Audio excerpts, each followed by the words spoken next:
হযরতে খাদিজাতুল কুবরার কাছে আপনার বসে আছেন। নবী আপনার বললেন, খাদিজা, আমার চাদর দিয়ে তোমার কাফন দেওয়া হবে না, তোমার জন্য কাফন দিতে আল্লাহ পাক নিষেধ করেছেন।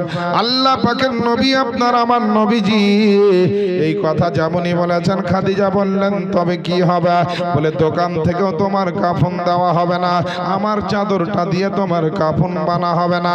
আল্লাহ আল্লাহ বলে, আমার কাছে আল্লাহ পাকের নূরের ফেরেশতা এসেছিলেন, জিবরাইল আলাইহিস সালাম আমার কাছে এসেছিলেন, আর আল্লাহ পাকের ফেরেশতা বলে দিয়েছেন যে আপনার খাদিজাকে জানিয়ে দিবেন যে মক্কার কোন দোকানের কাফন তাকে পড়তে হবে না, মদিনার কোন দোকানের কাফন তাকে পড়তে হবে না, মুলকে শামের কোন বাজার থেকে কাফন এনে তাকে আপনার কাফন পড়তে হবে না। বলে, এমনকি নবী মুস্তাফার চাদরটাকেও তাকে কাফন হিসাবে পড়তে হবে না। খাদিজার উপরে আল্লাহ এত রাজি এবং খুশি হয়েছেন যে আল্লাহ পাক খাদিজার জন্য যেদিনকে খাদিজা ইন্তেকাল করবেন, আল্লাহ পাক তার নিজের জান্নাতের ভিতর থেকে জান্নাতের কাফন ফেরেশতার মাধ্যম দিয়ে মক্কার জমিনে পৌঁছে দিবে। একবার জোরে জোরে বলেন না সুবহানাল্লাহ। সুবহানাল্লাহ, সুবহানাল্লাহ, মাশাআল্লাহ। একটু দেন বেরাদার, আল্লাহ পাকের নবী এই খবরটা যেমনই আমার খাদিজাতুল কুবরাকে আপনার দিলেন, খাদিজাতুল কুবরা রাদিয়াল্লাহু তাআলা আনহা বড় অত্যন্ত আনন্দিত হলেন, বড় আনন্দিত হলেন। কিতাবের মধ্যে আপনার দুটি বর্ণনা এসেছে, একটা জান্নাতের কাফন আসার বর্ণনা এসেছে, আর খাদিজার আরেকটা বর্ণনা এসেছে যে খাদিজাতুল কুবরার জন্য আল্লাহ আল্লাহ আমার নবী আপনার চাদর নয়, চাদর নয়, বরং আমার নবী মুস্তাফার জুব্বা মুবারক দিয়ে খাদিজার কাফন হয়েছিল। যে কোনো দুটোর মধ্যে যে কোনো একটা বিশ্বাস করলেই হবে। এটা আপনার আমলের বিষয় নয়, এটা ঈমান ও আকীদার বিষয় নয়। এ মুসলমান বাপজিরা ভাইরা, আমার মা বোনেরা গো, আল্লাহ পাকের নবী আপনার খাদিজাকে এতটা মোহাব্বত করতেন। দেখতে দেখতে এমন একটা দিন আসলো, খাদিজাতুল কুবরা আমার নবীর সামনে কথা বলতে বলতে যেন তিনি দুনিয়া থেকে বিদায় নিলেন, অর্থাৎ তার ইন্তেকাল হয়ে গেল, তিনি আপনার দুনিয়া থেকে বিদায় নিলেন। আমার বিশ্ব নবী আকা নবী মুস্তাফা এমন আপনার খাদিজাকে মোহাব্বত করতেন, এমন খাদিজাকে আপনার ভালোবাসতেন যে খাদিজার ইন্তেকালে আমার নবী মুস্তাফা বড় দুঃখিত হয়েছিলেন, বিরাট বড় আঘাত প্রাপ্ত হয়েছিলেন, বিরাট বড় তার মনে আপনার কষ্ট হয়েছিল। আল্লাহ আল্লাহ ওই জান্নাতুল মুআল্লা নামক মক্কার বুকে বিখ্যাত একটা কবরস্থান আছে রে বাপজিরা, ওই কবরস্থানে খাদিজাতুল কুবরার জন্য একটা সুন্দর কবর তৈরি করা হয়েছিল। খাদিজাকে সুন্দর করে কাফন গোসল দেওয়ার পরে ওই মক্কার মুআল্লা জান্নাতুল মুআল্লা মক্কার বিখ্যাত কবরস্থান, ওই মক্কার জান্নাতুল মুআল্লা বিখ্যাত কবরস্থানে আমার খাদিজাতুল কুবরাকে আপনার দাফন করা হয়েছিল। কবরে আনোয়ারের মধ্যে, কবরের মধ্যে খাদিজাতুল কুবরার কবরের শরীফের মধ্যে আমার বিশ্ব নবী নিজেই নেমেছিলেন, সুবহানাল্লাহ, সুবহানাল্লাহ, নিজেই নেমেছিলেন যে আমার বিবির কবরটা আমি একবার দেখি, আমার খাদিজার কবরটা আমি দেখি, যে খাদিজার সঙ্গে আমি 25 বছর জীবন কাটালাম, 25 বছরের সময় অতিবাহিত করলাম। আজকে যেই কবরে আমার খাদিজা থাকবে, যেই কবরে আমার খাদিজা আপনার সময় কাটাবে, ওই কবরটা কেমন লাগবে একবার দেখেন। আল্লাহ পাকের নবী আপনার আমার নবীজি ওই কবরের মধ্যে আপনার নামার পরে ওই মাটিগুলার উপরে নুরানি হাত খানা দিয়ে হাত বুলিয়ে দিয়েছিল, বলে খাদিজা শোনো রে শোনো, তুমি এই কবরে থাকবে। মাটির উপরে আমার নবী আপনার হাত বুলিয়ে দিয়ে ইঙ্গিত ইশারাতে বলে দিয়েছিলেন, বলে মাটি, বলে তোমার বুকে আজকে আমার খাদিজা আসছে, বলে তুমি খাদিজার সম্মান করিও, খাদিজাকে আপনার মোহাব্বতে নিয়ে রাখিও, খাদিজার যেন কোনো কষ্ট না হয়, খাদিজার যেন কোনো আপনার অসুবিধা না হয়। এ মুসলমান বাপজিরা ভাইরা, আমার নবী ইসলামের জন্য কত বড় বড় কষ্ট করেছে, কখন কখনো যুদ্ধের ময়দানে, কখনো আপনার ধর্মের প্রচারে, কখনো নিজের মালকে কুরবানি দেওয়া, কখনো নিজের সন্তানকে কুরবানি দেওয়া। এইভাবে আমার নবী ইসলামের প্রচার করেছে। এ মুসলমান বাপজিরা ভাইরা, 5 ওয়াক্ত নামাজ নিয়ে আমরা অনেক গর্ব করি। 5 ওয়াক্ত নামাজটা খুব অত্যন্ত গুরুত্বপূর্ণ জিনিস, কিন্তু আমার নবী আপনার নবী মেরাজের রাত্রিতেই 5 ওয়াক্তের নামাজটা এনেছেন। কিন্তু তার আগে নামাজ ছিল না, তার আগে আপনার হজ যাকাত ছিল না, তার আগে রমজানের রোজা ছিল না, তার আগে আপনার এখনো আপনার কোরআন তেলাওয়াত পূর্ণ ছিল না, তারপরে বিভিন্ন রকমের আপনার জুমার নামাজ ছিল না, ঈদ ও বকরা ঈদের নামাজ ছিল না, সেই সময়তে জানাজার নামাজও ছিল না। আমার খাদিজাতুল কুবরার জানাজা বিহীন পবিত্র দেহকে কবরে দাফন করা হয়েছিল। একবার বলে দেন না সুবহানাল্লাহ। সুবহানাল্লাহ সুবহানাল্লাহ। খাদিজার জানাজা হয়নি বাপ, সেই সময়তে জানাজার হুকুম নাজিলই হয়নি, জানাজার হুকুম নাজিল হয়নি সেই সময়। আজ আমরা আল্লাহর জিকির থেকে দূরে, নবীর দরুদ সালাম থেকে আমরা দূরে। তাহলে সেই সময় এত কিছু, এসব কিছুই ছিল না, তো কি নিয়ে ইসলাম ছিল বলে? তাহলে তখন কোন পরিবেশে ইসলাম ছিল? হ্যাঁ, ইসলামটা কোন পরিবেশের মধ্যে ছিল? তখন আদর্শ নীতি সততার উপরে, ভদ্রতার উপরে, নম্রতার উপরে, উপকারের উপরে, ভাই হয়ে ভাইয়ের ভালোবাসার মাধ্যম দিয়ে, মুসলমান হয়ে মুসলমানের উপকার, ভালো মন্দ, এই সমস্ত মাধ্যম দিয়ে পবিত্র ইসলাম আপনার ছিল। এক আল্লাহকে মানার নাম দিয়ে নবী এবং নবীর সাহাবায়ে কেরাম সময় সময় করে নামাজ পড়তেন। কেউ কেউ বলছেন 2 ওয়াক্তের নামাজ ছিল, এক আসরের নামাজ আর এক হচ্ছে চাশতের নামাজ, আর কেউ কেউ বলেছেন যে ফজরের নামাজ ছিল আর এশার সময় 2 রাকাত ছিল। এইভাবে 2টা নামাজ ছিল, ওই 2 নামাজের মাধ্যম দিয়ে ইসলাম আপনার চলতেছিল। কিন্তু বেরাদার, আল্লাহ পাকের নবী আপনার আমার নবী যেমন তেমন নবী নাই, অন্য অন্য নবীর মতো আমার নবী আপনার নবী নন। আল্লাহ পাকের নবী আপনার আমার নবীকে আল্লাহ পাক নবীর শানকে সমস্ত নবীর চাইতে আলাদা করেছেন, তার প্রমাণ করার জন্য আজ আমার নবী হচ্ছেন ইমামুল আম্বিয়া, সাইয়্যিদুল মুরসালিন, খাতামান নবিয়্যিন। ওই নবী মুস্তাফাকে শান ও শওকত দেওয়ার জন্য নবীর যখন আপনার 49 আপনার বছর বয়স, দুনিয়াবি বয়স যখন নবীর 47, 48, 49 এই রকম হবে, সেই সময়তে আল্লাহ আমার নবী আপনার নবীকে আপনার যেন আল্লাহ পাক এমন একটা আপনার মুজিজা দান করলেন, এমন একটা জিন্দা মুজিজা আমার নবীকে আল্লাহ দিলেন। এই মুজিজাটা কি মুজিজা শোনার? আমার নবী আপনার নবী সেই দিনকে রাত্রি বেলাতে আপনার নিজের চাচাতো বোনের বাড়িতে শুয়ে আছেন, আর এমন সময়তে আমার জিবরিল ফেরেশতাকে আল্লাহ পাক বলে, ও জিবরিল আমিন, বলে আমার জান্নাতের ৭৪,০০০ নূরের ফেরেশতা নিয়ে যাও, আর ৭৪,০০০ ফেরেশতা নিয়ে ওই মক্কার জমিনে চলে যাও, ওই আপনার উম্মে হানির বাড়িতে চলে যাও, যেখানে আমার নবী আরাম করতেছে, আমার নবী আপনার শুয়ে শুয়ে আপনার আরাম উপভোগ করতেছে। আমার নবী মুস্তাফাকে নতুন দুলহার মতো সাজিয়ে আমি আল্লাহ পাক আমার সামনে নিয়ে এসো, অর্থাৎ মেরাজ করাবার জন্য নিয়ে এসো। একবার জোরে জোরে বলে দেন না সুবহানাল্লাহ। সুবহানাল্লাহ সুবহানাল্লাহ। হযরত জিবরাইল আলাইহিস সালাম ৭৪,০০০ নূরের ফেরেশতা সঙ্গে নিলেন। এই চলো তাড়াতাড়ি নবীকে আনতে হবে, আজ মেরাজ হবে। তো জিবরাইল আলাইহিস সালাম আল্লাহকে বলছেন, আল্লাহ নবীকে আনবো তো কিসে করে আনবো? এত দূর যে সফর করবে, তো নবী কিসে সফর করবে? আল্লাহ বললেন, যাও জান্নাতের ভিতরে বোরাক আছে, জান্নাতের ভিতর থেকে বোরাক নিয়ে যাও। কিতাবে লেখছে যে 20,000, কোন কিতাব লেখছে 30,000 বোরাক রেডি করা ছিল, বাছাই করে একটা বোরাক নেওয়া হলো, যেটা সবচাইতে ভালো এবং উন্নত মানের এবং সব দিক থেকে পরিপূর্ণ।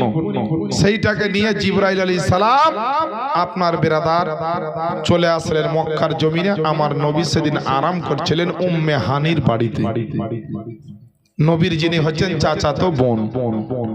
জিবরাইল আলাইহিস সালাম দরজার বাইরে দাঁড়িয়ে আছেন। আল্লাহ গো, তোমার নবী তো আরাম করছেন, চোখ বন্ধ করে যেমন আমরা ঘুমাই, নবী আরাম করছেন। নবী ঘুমাতেন না, আমাদের মতো ঘুম নবী ঘুমাতেন না।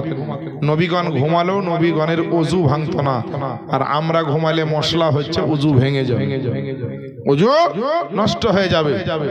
জিবরাইল আলাইহিস সালাম ওইখানে মক্কার জমিনে এসে আল্লাহর জিকির করছে, মানে আল্লাহকে স্মরণ করছেন যে কি করা যায় এই পর্যায়ে। তো বাবা, আমরাও আল্লাহর বান্দা, আমার মা বোনেরাও আল্লাহর বান্দি, যে যেখান থেকে শুনছে বাবা, আমাদেরও আল্লাহর বেশি বেশি জিকির করা দরকার। তো আসেন না একবার আল্লাহর জিকির করি, আল্লাহর একটু হামদ সানা করি, বা আল্লাহর নামে একবার তসবিহ করি। তসবিহ করা কি খারাপ জিনিস বাপ? তো আমার সঙ্গে সঙ্গে পড়েন তো, সুবহানাল্লাহ সুবহানাল্লাহ সুবহানাল্লাহ সুবহানাল্লাহ সুবহানাল্লাহ সুবহানাল্লাহ সুবহানাল্লাহ সুবহানাল্লাহ সুবহানাল্লাহ সুবহানাল্লাহ। বেরাদার, যেমন জিকির করতে আরম্ভ করেছেন আমার আল্লাহ, জিবরাইল আলাইহিস সালামকে আমার আল্লাহ পাক বলে, জিবরিল কেন জিকির শুরু করলা?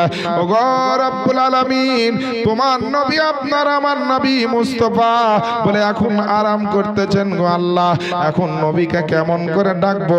আমার নবী আরাম করছেন, যদি নবীর আরামে ব্যাঘাত ঘটে যায় কেমন করে আমি আপনার দরবারে জবাব দিব? আল্লাহ আল্লাহ, আমার নবী আপনার নবীর জন্য আল্লাহ পাক বললেন, বলে আমার বাবা ফারিস্তা শোনো রে শোনো, আমার নবীকে ডাক দিতে হবে না, আমার নবীকে আওয়াজ দিতে হবে না, আমার নবীর জন্য দরজায় ঠকঠকি দিতে হবে না, বলে যাও যাও উম্মে হানির ঘরে প্রবেশ করে নাও। আর আমার নবী আরাম করতেছে, আমার নবীর আপনার পবিত্র কদম মুবারকে তোমার এই ঠান্ডা জিভটা একবার ঠাকিয়ে দাও, অর্থাৎ তুমি একবার নবীর কদমে চুমা দিয়ে দাও। এই মুসলমান বাপজিরা ভাইরা, জিবরাইল ফারিস্তা এসে আমার নবী মুস্তাফার পবিত্র কদমে একটা চুমা দিয়ে দিল। আর যেমন জিবরিলের আপনার ওই ঠান্ডা ঠুটখানা আমার নবীর কদমে আপনার থেকে যায়, আমার নবী আপনার নবী তাড়াতাড়ি করে চোখটা আপনার খুললার, খোলার পরে দেখছেন জিবরাইল আলাইহিস সালাম, জিবরাইল আলাইহিস সালাম আমার নবীকে সালাম করলেন। সালাম করার পরে আপনার আমার নবীজি বলা, ও জিবরাইল, তুমি আমার দরবারে এসেছো আর আমার কদমে চুমা দিয়েছ। তো জিবরিল আমিনকে আপনার বলতে আছেন, নবী আমার, কেমন করে তুমি আমাকে চুম্বন দিলে, কেমন চুম্বনে আমাকে অনুভব করলে, আমি নবী আমাকে কেমন দেখলে, আমি নবী আমাকে কেমন বুঝলে, আমি নবী আমার বিষয়ে তোমার মন্তব্য কেমন করলা? আল্লাহ আল্লাহ, আমার জিবরিল ফেরেশতা আল্লাহ পাকের নূরের ফেরেশতা জিবরিল আমিন বলতেছে, ইয়া রাসূলুল্লাহ, ইয়া হাবিবাল্লাহ, নবী গো, বলে আমি আদম নবী থেকে ঈসা নবী প্রত্যেকটা নবীর কাছে গেছি, প্রত্যেকটা নবীকে আপনার দেখেছি, প্রত্যেকটা নবীর সাহাবীকে আপনার দেখেছি, প্রত্যেকটা নবীর উম্মতিকে দেখেছি গো নবী। আজকে আপনার মতো নবীর কদমে চুম্বন দিলাম আর আপনার নুরানি চেহারাখানা দেখতে পেলাম, আপনার নুরানি চেহারাখানা দর্শন করলাম। ওগো আল্লাহ পাকের নবীজি, আল্লাহর কসম করে বলি আমি আপনার আল্লাহর ফেরেশতা, যে আপনাকে এত সুন্দর দেখলাম, সারা জমিন আসমান দেখার পরে, সারা জমিন আসমানকে খোঁজার পরে, সারা জমিন আসমানকে আপনার ভেরিফাই করার পরে আমি আপনার জিবরিল আমিন সার্টিফাই করে বলতেছে যে আপনার মতো আর সুন্দর আমি জিবরিল আপনার দেখতে পেলাম না। জিবরিল বলছেন, নবী গো, আমি আপনার মতো দেখতে পেলাম না। তাহলে নবী কেমন ভাবেন? নবীর মতো আর কাউকে আমার জিবরিল ফেরেশতা দেখতে পেলেন না। এর জন্য তো আমার সরকারে আলা হযরত আজিমুল বরকত, আকায়ে নিয়ামত, দারিয়ায়ে রহমত, কানজুল কারামাত, ইমাম ইশক ও মোহাব্বত কলম সম্রাট, বেরেলির সরতাজ ইমাম আহমদ রাজা খান কলম চালিয়ে লিখতে স্যার, यही बोले सिदरा वाले चमाने जहां की थाले सभी मैंने छान डाले तेरा पाया का ना पाया या रसूल अल्लाह जोरे बोलें सुभान अल्लाह ओ मुसलमान बापजीरा भाईरा যে নবীর কদম খানাতে জিবরিল আলাইহিস সালাম চুম্বন দিয়েছে এই কদমটার দাম আপনারা দিতে পারবেন না আমার নবীর কদমের মূল্য আপনারা দিতে পারবেন না বলবেন হুজুর কিসের জন্য আমার নবীকে আপনার নবীকে জিজ্ঞেস করা হলো ওগো আল্লাহ পাকের নবী আপনাকে তো আল্লাহ শ্রেষ্ঠ নবী করে পাঠিয়েছেন আল্লাহ তো আপনাকে পয়গম্বরে আজম করে পাঠিয়েছেন আল্লাহ পাক এক একজন নবীর জন্য এক একটা জিনিস বানিয়েছে যেমন আদম নবী যেই জায়গাতে কদম রেখেছে ওই জায়গাটাকে আল্লাহ আরাফাতের ময়দান বানিয়ে দিয়েছে যেই জায়গাতে ইব্রাহিম নবী কদম রেখেছে ওই জায়গাটাকে মাকামে ইব্রাহিম বানানো হয়েছে যেই জায়গাতে ইসমাইল নবী কদম রেখেছে ওই জায়গাকে আবে জমজম বানানো হয়েছে যেই জায়গাতে পাহাড়ে আপনার হাজেরা উঠেছে আল্লাহ পাক ওই পাহাড় দুটোকে আপনার একটার নাম সাফা আর একটার নাম মারওয়া বানিয়ে দিয়েছে ওগো আল্লাহ পাকের নবীজি আপনি হচ্ছেন সমস্ত নবীর নবী আপনার কদম জমিনে পড়ল ওই জমিনের কি উন্নতি হলো একবার বলেন না আমার নবী বলছেন শোনো রে শোনো আমার সাহাবায়ে বলে আজকে কোন নবীর জন্য আরাফাত হয়েছে কোন নবীর জন্য আপনার সুবহানাল্লাহ আবে জমজম হয়েছে কোন নবীর জন্য মাকামে ইব্রাহিম হয়েছে কোন আপনার ব্যক্তিত্বের জন্য আপনার সাফা মারওয়া নিদর্শন সমূহের অন্তর্ভুক্ত হয়েছে আল্লাহ পাকের আমি এমন একজন নবী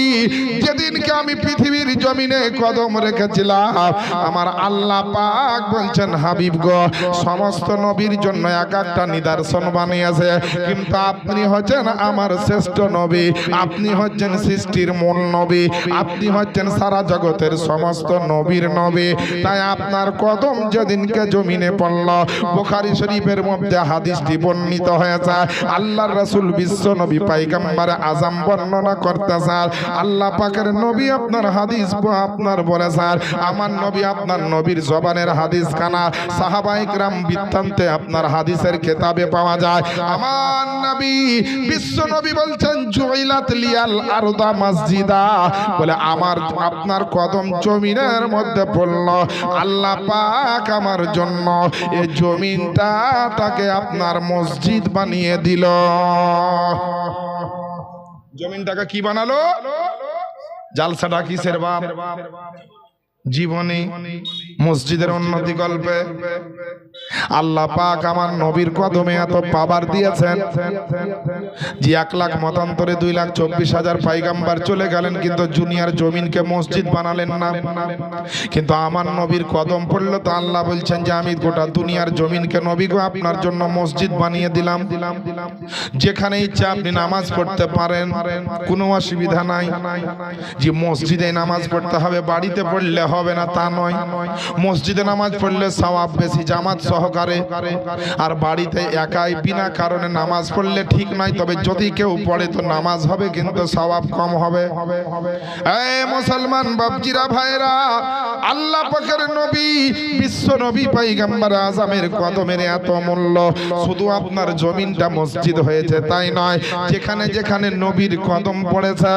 ওই জায়গাটা আল্লাহ পাক বড় সোনার চাইতে দামি বানিয়ে দিয়েছে যেখানে নবী কদম রেখেছে ওই জায়গাকে আল্লাহ পাক বড় ফজিলতের জায়গা বানিয়ে দিয়েছে নবীর কদম যেখানে পড়বে সেই জায়গাটা সাকসেস হয়ে যায় যার বাড়িতে নবীর কদম পড়েছে তার বাড়ি আপনার সাকসেস হয়ে যায় যার জিন্দেগিতে নবীর কদম পড়েছে তার জিন্দেগি আপনার সাকসেস হয়ে গেছে এর জন্য তো আপনার আমার সাইর বলা যে ধন্য হলো মক্কার জমিন ধন্য হলো মক্কার জমিন পে নবীর কদম ধন্য হলো মক্কার জমিন পে নবীর কদম যে নবীকে দেখার তরে যে নবীকে দেখার তরে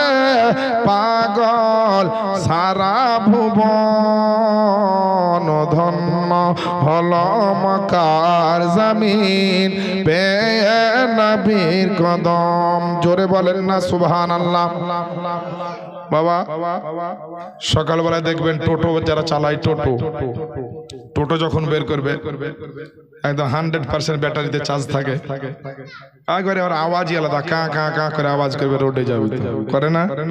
কিন্তু ওই টোটো যখন বিকাল বেলায় আসবে আর আওয়াজও নাই, আর যদি উঠানি হয়তো উঠতেও পারে না, ঠেলে উঠাইতে। তা আমাদের মুসলমানের অবস্থা এরকম, আমাদের মুসলমানের অবস্থা এরকম। একটা ছেলে ছিল বাবা, ওকে যতই বাপ মাতে বকতো যে বাবারে ভালো করে লেখাপড়া কর, না তো মান ইজ্জত তোরও যাবে আমারও যাবে। প্রতি বছরই স্কুলে ফেল করে, আর ওই স্কুলের নিয়ম আছে যে ফেল করে দিলে আপনার ওকে এক ক্লাসের নিচে নামিয়ে দেওয়া হবে, যে তুই এইটে আছিস, তোকে আর রাখবো না, তুই 7-এ চলে যা। ভালো লেখাপড়া করতে করতে বন্ধু বান্ধব আর আবার পালটে পড়ে বদ হয়ে গেছে, আর ভালো লেখাপড়া করছে না, পরপর 2-3 বছর ফেল। এই নিচে নামতে নামতে বাবা একেবারে মাস্টার রাগ করে একে ক্লাস 1-এ নামিয়ে দিয়েছে।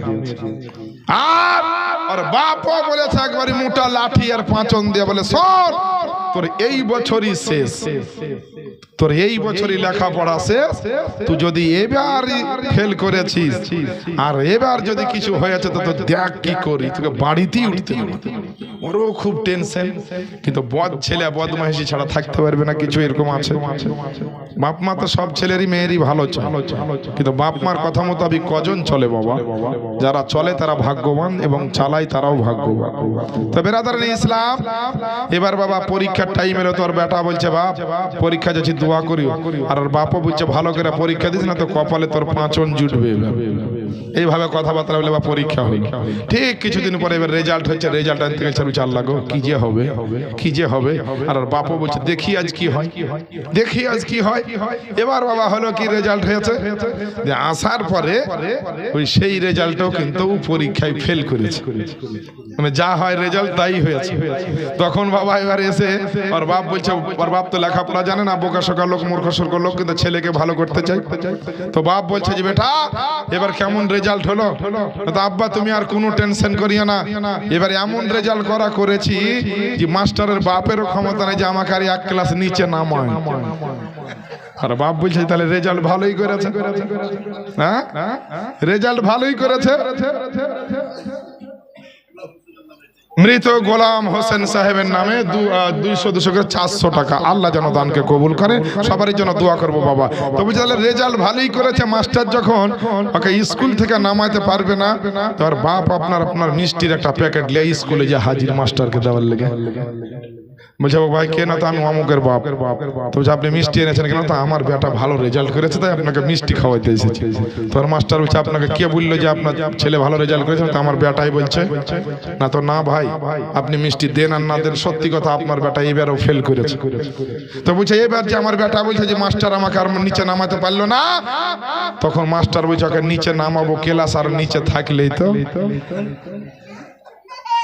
ক্লাস আর নিচে থাকলেই তো ওকে নিচে নামাবো, ফোনের পরে তো আর নাই স্কুলের নিচে ক্লাস, তাই উপায় নাই ওকে রাখতেই হলো। তো বাবা মুসলমান কিছু আছে, আগেকার যারা ছিল তারা সত্যি মুরব্বী বলেন, শিক্ষিত বলেন, অশিক্ষিত বলেন, গরিব বলেন, খেটে খাওয়া বলেন, মানুষের মধ্যে ধর্মের একটা প্রাণ ছিল, ধর্মের একটা স্বাদ ছিল, মহব্বত ছিল, ভালোবাসা ছিল। কিন্তু এখন মানুষের কোনো জিনিসের অভাব নাই যে ইসলামটাকে মানুষ খুব একটা গুরুত্ব দিচ্ছে না।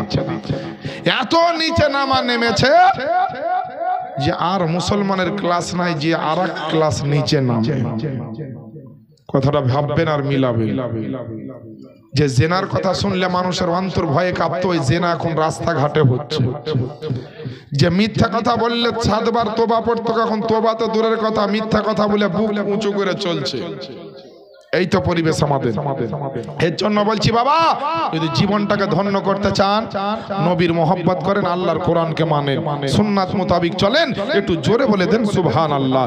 আরে ধন্য হলো মক্কার জমিন পেয়ে নবীর কদম, ধন্য হলো মক্কার জমিন পেয়ে নবীর কদম, যে নবী নবীকে দেখার তরে পাগল সারা ভুবন ধন্য হল মক্কার জমিন পেয়ে নবীর কদম। নবীকার নাম দেখেন বলছেন আমার আল্লাহ। আল্লাহ বলেন ফেরেশতাদের যাও না ধরার বুকে, জন্ম নিবেন হাবিব আমার বিবি আমেনার ঘরে। মা আমেনা খুশি হলেন, মা আমেনা খুশি হলেন পেয়ে নবীর কদম। ধন্য হলো মক্কার জমিন পেয়ে নবীর কদম। জোরে বলে দেন সুবহানাল্লাহ। গৌস খাজা আর আহমদ রাজা সবাই নবীর দিওয়ানা, ঘুরে সারা দুনিয়া ঘুরে দেখো না সবাই নবীর পিয়ারা। জিয়াউল মুস্তাফা ধন্য হবে, জিয়াউল মুস্তাফা ধন্য হবে চুমলে নবীর কদম। ধন্য হলো মক্কার জমিন পেয়ে নবীর কদম। যে নবীকে দেখার তরে পাগল সারা ভুবন ধন্য হলো মক্কার জমিন পেয়ে নবীর কদম। বেরাদার ও আমার আব্বা জানেরা আম্মা জানেরা গো, আল্লাহ পাকের ৭৪,০০০ নূরের ফেরেশতা নিয়ে জান্নাতের ২০,০০০ বোরাক থেকে একটা বাছাই করে আপনার বোরাক নিয়ে জিবরিল আমিন নবীর দরবারে হাজির। নবীকে বললেন ইয়া রাসূলুল্লাহ ইয়া হাবিবাল্লাহ, নবী গো আপনাকে আল্লাহ পাক আজকে মেরাজ করাবেন, অর্থাৎ ভ্রমণ করাবেন, তাড়াতাড়ি রেডি হয়ে যান। আমার নবী আপনার নবী তাড়াতাড়ি পোশাক পরিধান করে আপনার জমজমের পানি দিয়ে আপনারা আমার নবী ওযু বানালেন। আর ওযু বানার পরে আমার নবীকে আপনার ৭৪,০০০ নূরের ফেরেশতা, ডানে ফেরেশতা বামে ফেরেশতা সামনে আগে পিছনে সব দিকে আল্লাহর ফেরেশতা আপনার ঘিরে ঘিরে আল্লাহ পাকের হুকুমে নিয়ে যাচ্ছেন। বেরাদার কোরআন শরীফের মধ্যে উঠিয়ে দেখুন, কোরআন শরীফ আপনার 15 নম্বর পারা, সূরাটির নাম সূরা বনী ইসরাঈল। আল্লাহ পাক বলেন সুবহানাল্লাযী আসরা বিআবদিহি লাইলাম মিনাল মাসজিদিল হারাম ইলাল মাসজিদিল আকসা। আল্লাহ হচ্ছেন ওই পাক পবিত্র ওই জাত যিনি রাত্রে বেলাতে তার প্রিয় মেহবুবকে, প্রিয় বান্দাকে আপনার মসজিদ হারাম থেকে মসজিদ আকসা পর্যন্ত নিয়ে গেছেন। একবার জোরে জোরে বলেন না সুবহানাল্লাহ। আমার নবী আপনার নবীকে নিয়ে যাচ্ছেন, আল্লাহ পাকের নবীকে নিয়ে যাচ্ছেন। জিবরিল আমিন বলছে গো আল্লাহ পাক তোমার নবীকে, আপনার নবী আমার সারা জগতের নবীকে নিয়ে যাচ্ছি গো আল্লাহ।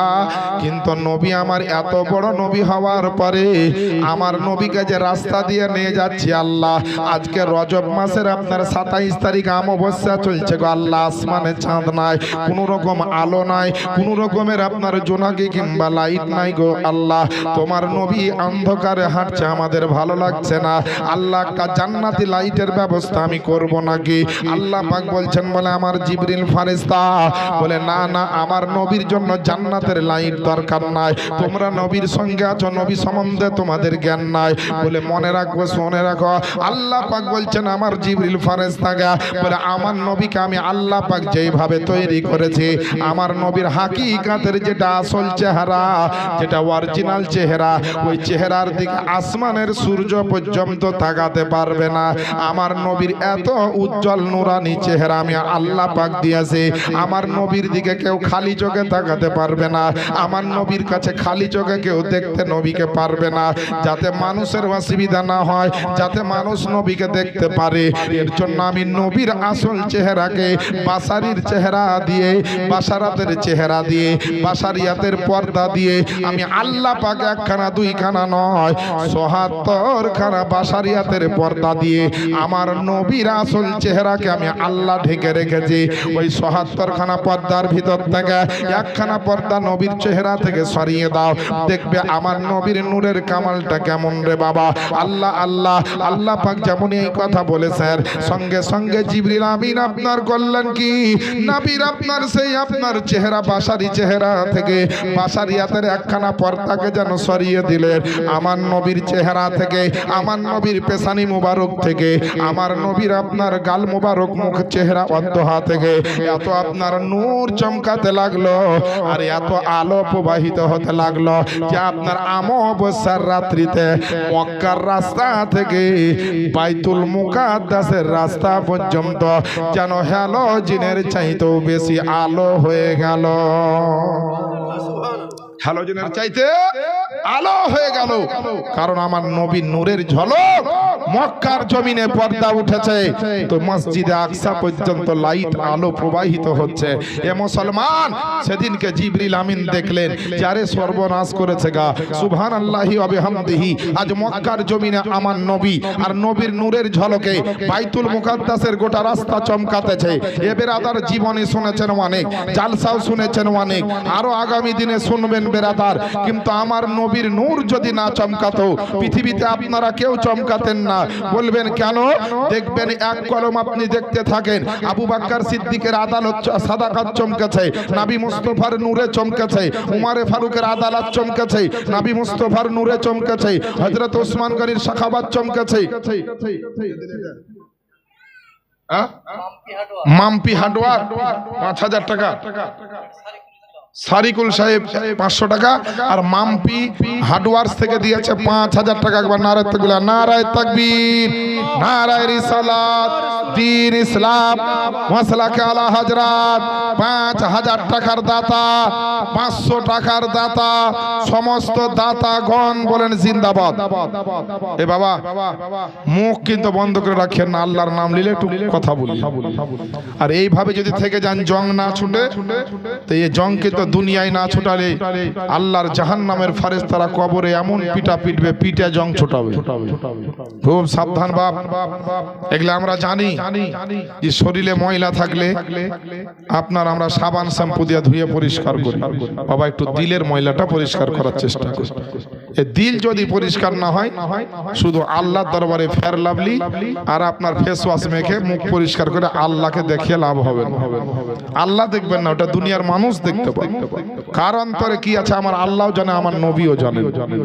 একটু বলেন না সুবহানাল্লাহ। তো আমার নবীর নূরে উসমান গনির সাখাওয়াত চমকেছে, আলিয়া মুর্তজার সুজাহাত চমকেছে, নবী মুস্তাফার নূরে চমকেছে, ইমামে ফাতেমাতুজ জাহরা মা ফাতেমার তাহারাত চমকেছে, নবীর নূরে চমকেছে, ইমাম হোসাইনের আপনার শাহাদাত চমকেছে, নবী মুস্তাফার নূরে চমকেছে, ইমামে আজমের মুজাদ্দিদিয়াত চমকেছে, নবী মুস্তাফার নূরে চমকেছে। এইভাবে আপনার গাউস পাকের কারামাত চমকেছে, নবীর নূরে, নবী মুস্তাফার নূরে চমকেছে, খাজা পাকের বেলায়াত চমকেছে, নবী মুস্তাফার নূরে চমকেছে, আমার সরকারে ইমাম আহমদ রাজা খানের মুজাদ্দিদিয়াত চমকেছে, তো আমার নবী মুস্তাফার নূরে চমকেছে, মুফতি আজম হিন্দের তাকওয়া চমকেছে, নবী মুস্তাফার নূরে চমকেছে, তাজুস শরিয়ার ফতোয়া চমকেছে, তো নবী মুস্তাফার নূরে চমকেছে। আপনার যদি আকীদা চমকেছে, নবী মুস্তাফার নূরে চমকেছে। আপনার মুসলমানের যদি ইবাদত চমকেছে, নবীর নূরে চমকেছে। মুসলমানের যদি কিসমত চমকেছে, নবী মুস্তাফার নূরে চমকেছে। সারা দুনিয়ার সুন্নি মুসলমানের ঈমান ও আকীদা যদি চমকেছে, তো আমার নবী মুস্তাফার নূরে চমকেছে। এর জন্য তো বেরাদার আমার সরকারে আলা হযরত ইমাম আহমদ রাজা কলম চালিয়ে লিখতেছেন যে চমক তুঝসে পাতে হ্যায় সব পানে वाले मेरा दिल भी चमका दे चमकाने वाले। একটু জোরে বলেন না সুবহানাল্লাহ। টাওয়ার ফেল করিয়েন না, টাওয়ার ফেল করিয়েন না। এই তখন বলবো সুদ খাওয়া হারাম, আর শুনে নেবেন দুধ খাওয়া হারাম দিয়ে গন্ডগোল হবে। এরকম যেন না হয়। এই যুবক ছেলেরা তোমরা বসো না, জীবনে তো কিছু শিখলেন, আজকে একটু বসো শোনো। খালি বাদাম খেলে আর পাঁপড় খেলে, একটু বসো শোনো। গোসলের ফরজ, ওজুর ফরজ, নামাজের ফরজ বলবো আজকে। বসো আমার বাপজিরা ভাইরা, আমার নবী মুস্তাফা সাল্লাল্লাহু তাআলা আলাইহি ওয়াসাল্লাম যাচ্ছেন, তো যেতে যেতে যেতে যেতে ব্রাদার একটা জায়গায় মদিনার পাশ দিয়ে যাচ্ছে, তো একটা জঙ্গলের পাশে আমার নবী বলছে দাঁড়াও। আমার নবী মুস্তাফাকে আল্লাহ পাকের ফেরেশতা বললেন, নবী গো এখানে 2 রাকাত নামাজ পড়ো। এটা কোন জায়গা জিবরিল? না তো নবী গো আপনি পরবর্তীতে মক্কা থেকে মদিনায় আসবেন, এই জায়গার নাম মদিনা হবে। 2 রাকাত আমার নবী নামাজ পড়লেন মেরাজের রাত্রি। আবার চলতে আরম্ভ করলেন, যেতে যেতে কিছুক্ষণ যাওয়ার পরে নবী বলছেন জিবরিলকে, জিবরিল থামো। জিবরাইল আলাইহিস সালাম এদিক ওদিক দেখছেন, আল্লাহর ফেরেশতা মণ্ডলী দেখছেন, এদিকে ওদিকে কিছুই নাই, কিন্তু নবী কেন দাঁড়াতে বললেন? নবী কি দেখছেন? আল্লাহ রাসূলকে জিজ্ঞেস করছেন, ইয়া রাসূলুল্লাহ এখানে তো কিছুই নাই, আপনি কি দেখছেন? আমার নবী পাক সাহেবে আওলাদ বলছে, এই যে জঙ্গলটা দেখছো, এই জঙ্গলের ভিতরে একজন নবীর কবর আছে, ওই কবরটা আমি নবী মুস্তাফা দেখছি। বলে ইয়া রাসূলুল্লাহ আপনি কবর দেখছেন? আমরা তো দেখছি না। বলে জিবরিল তোমার চোখ আর আমার চোখে পার্থক্য আছে, যেটা আমি দেখি সেটা কেউ দেখে না, আর যেটা আমি শুনি সেটা কেউ শুনে না। এটা আমার নবী মুস্তাফা বলেছেন। বুখারী মুসলিম শরীফে হাদিস বর্ণিত হয়েছে, ইন্নী আরা মা লা তারাউনা ওয়াসমাউ মা লা তাসমাউন। আমার নবী বলেন নিশ্চয় আমি যেটা দর্শন করি সেটা কেউ দর্শন করে না, আর আমি যেটা শ্রবণ করি সেটা পৃথিবীর কেউ শ্রবণ করে না।